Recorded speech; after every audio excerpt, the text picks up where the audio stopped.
এতিয়া আমি মিছন বসুন্ধৰা 3 লৈকে যাব খুজিছো খিলঞ্জীয়া লোকৰ ডেফিনেশ্যনটো আমি 3টা প্ৰজন্ম বুলি কোৱাৰ লগে লগে অসমৰ চাহ বাগিচা আৰু আদিবাসী সম্প্ৰদায়ৰ লোকসকল এই ডেফিনেশ্যনৰ দ্বাৰা কৰবাত নহয় কৰবাত ক্ষতিগ্ৰস্ত হৈছিল চাহ বাগিচা আৰু আদিবাসী লোকসকলৰ বাবে আমি 3টা প্ৰজন্মৰ প্ৰমাণপত্ৰ নিবিচৰাৰ আমি সিদ্ধান্ত লৈছো অৰ্থাৎ তেখেতসকলক আমি কোনো ইনহেবিটেন্ট সাৰ্টিফিকেট আমি নিবিচাৰো আৰু তেওঁলোকক আমি পোনে পোনে মাটিৰ পট্টা দিয়াৰ কামত আগবাঢ়িম ঠিক তেনেকৈ অসমৰ গোৰ্খা সম্প্ৰদায়ৰ লোকসকলকো আমি এনে সুবিধা দিব খুজিছো কাৰণ গ্ৰেজিয়াৰত তেওঁলোকে বহুদিন বাস কৰি থকাৰ বাবে চৰণীয়া পথাৰে পথাৰে ঘূৰি থকাৰ বাবে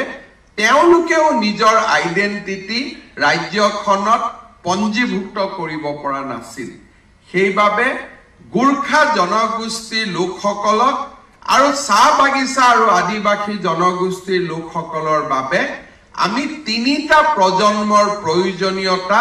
আমি নোহোৱা কৰি তেওঁলোকক পোনে পোনে আমি মাটিৰ পট্টা দিবৰ কাৰণে আমি সিদ্ধান্ত লৈছো তাৰ উপৰিও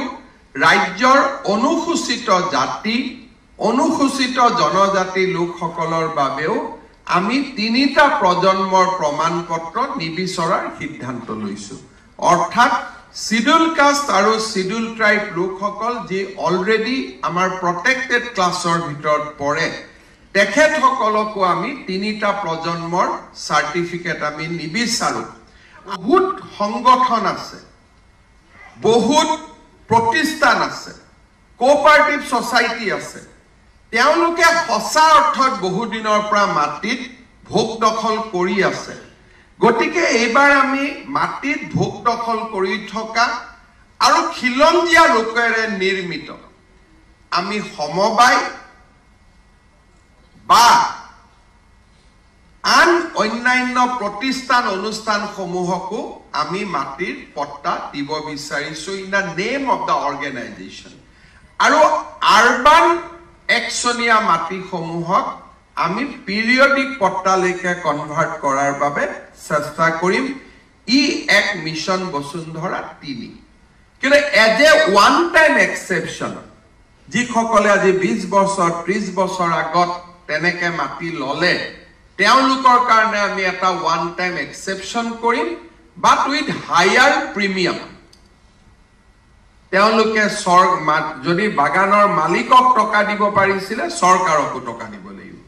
so with a higher premium we are going to regularize tea grant land but only for one time ইয়াৰ পিছত আৰু আমি কেতিয়াও নকৰো অসমত আৰু এটা সমস্যা আছে কামাখ্যা দেৱালয়ৰ মাটি বা বিভিন্ন দেৱালয়ৰ মাটি নগৰসমূহত হিচৰিত হৈ আছে তাত মানুহ বাস কৰে আৰু মানুহৰ নামত লাইটৰ কানেকচনো আছে সব আছে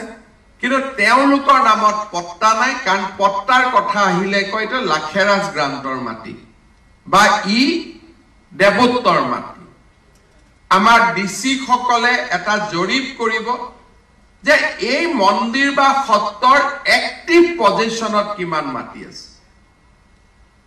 যিমানখিনি এক্টিভ পজিশনত মাটি আছে সেইখিনি মন্দিৰ বা সত্ৰৰ লগত থাকিব যিখিনি এক্টিভ পজিশনত নাই আৰু তাত যদি খিলঞ্জীয়া লোকে বাস কৰি আছে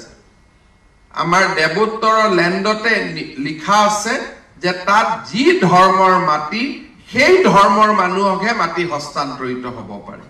ইয়াৰ বিষয়ে আমাৰ বৰ্তমানৰ আইনখনটো ক্লিয়াৰ কৰি লিখা আছে আমি লাখেৰাজ আৰু দেৱোত্তৰ মাটিটো খিলঞ্জীয়া লোকক আমি পট্টন দিয়াৰ বাবে চেষ্টা কৰিম মিছন বসুন্ধৰা 3ৰ সময়ত আমাৰ আটাইতকৈ যেটো ইম্পৰ্টেন্ট কাম হৈছে সেইটো হৈছে নন ক্যাডাষ্ট্ৰেল ভূমিসমূহক আমি ক্যাডাষ্ট্ৰেল কৰা 300 খনমান গাঁৱৰ বাবে আমি ইতিমধ্যে ৰেডি হৈছো কিন্তু আমি আন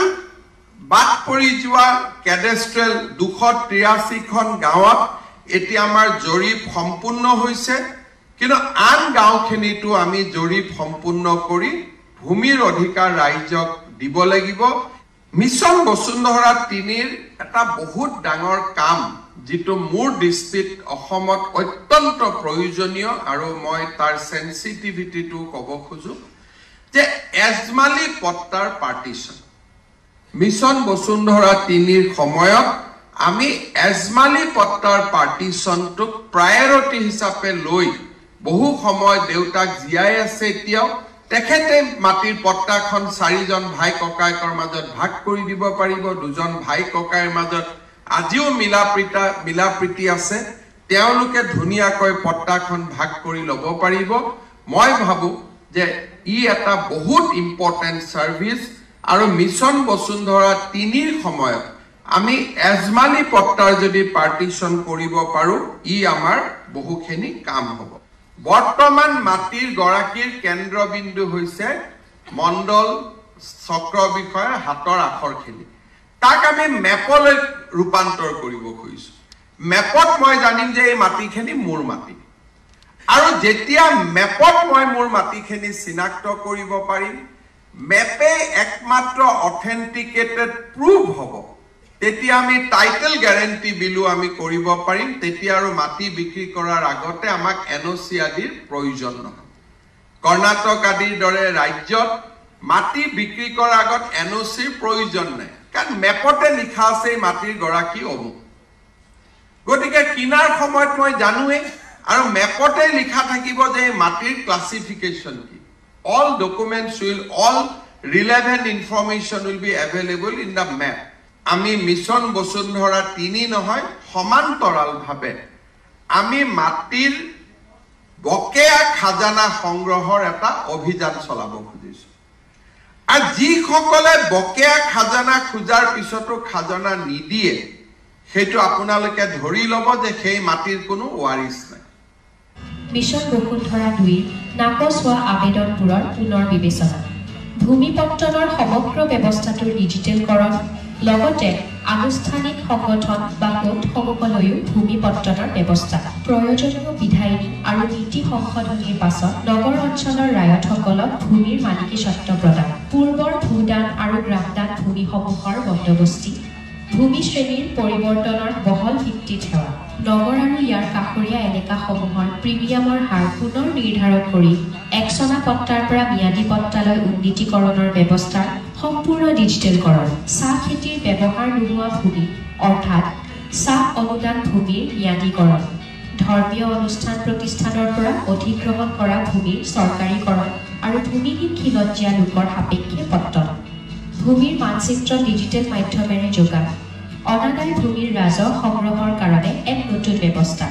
প্ৰথমে নগৰ এলেকাসমূহৰ মান্ডলিক মূল্য আৰু ভূমি ৰাজহৰ নিৰীক্ষৰ সংযোগ স্থাপন অসম ভূমি আৰু ৰাজহ অধিনিয়ম 1886 156 নিয়ম অনুসৰি দখল নথকা পট্টাদাৰৰ নাম কৰ্তব্যক্ৰমে ভূমি শুদ্ধিকৰণ এই আঁচনিৰ জৰিয়তে ৰাজ্য চৰকাৰে নাগৰিক কেন্দ্ৰিক সেৱাসমূহ সহজ আৰু ক্ষীপ্ৰভাৱে আগবঢ়াই লোৱাৰ লগতে ৰাজ্যখন এখন অগ্ৰগণী ৰাজ্য হিচাপে পৰিগণিত হোৱাৰ সপোন মেলিছে